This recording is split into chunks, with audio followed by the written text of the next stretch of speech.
He always wanted to live in New York. His Uncle Lloyd lived downtown on Lafayette, and in the long stretches between visits, he daydreamed about living in his apartment. When his mother and father dragged him to the city for that season's agreed-upon exhibit, or good-for-you Broadway smash, they usually dropped in on Uncle Lloyd for a quick hello. These afternoons were preserved in a series of photographs taken by strangers. His parents were holdouts in an age of digital multiplicity, raking the soil in lonesome areas of resistance. A coffee machine that didn't tell time. Dictionaries made out of paper. A camera that only took pictures. The family camera did not transmit their coordinates to an orbiting satellite.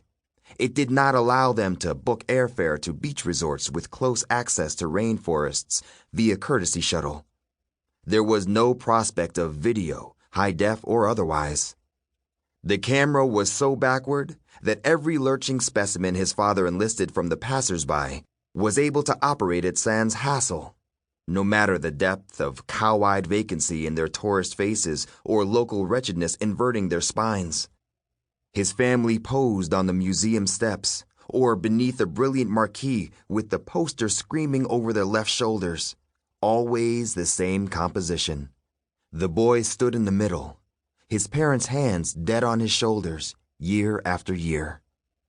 He didn't smile in every picture. Only that percentage culled for the photo album.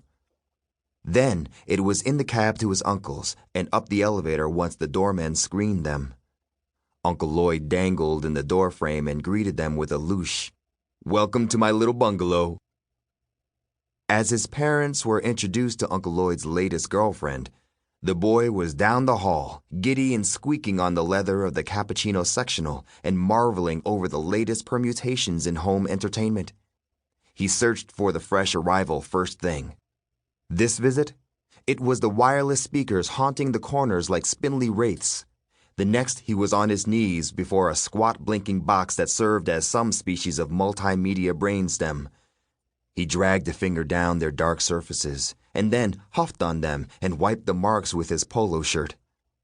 The televisions were the newest, the biggest, levitating in space and pulsing with a host of extravagant functions diagrammed in the unopened owner's manuals. His uncle got every channel and maintained a mausoleum of remotes in the storage space inside the ottoman. The boy watched TV and loitered by the glass walls, looking out on the city through smoky anti-UV glass, 19 stories up. The reunions were terrific and rote, early tutelage in the recursive nature of human experience. "What are you watching?" the girlfriends asked as they patted in bearing boutique seltzer and chips, and he'd say, "The buildings," feeling weird about the pull the skyline had on him. He was a mote cycling in the wheels of a giant clock. Millions of people tended to this magnificent contraption. They lived and sweated and toiled in it, serving the mechanism of metropolis and making it bigger, better, story by glorious story, and idea by unlikely idea. How small he was, tumbling between the teeth. But the girlfriends were talking about the monster movies on TV.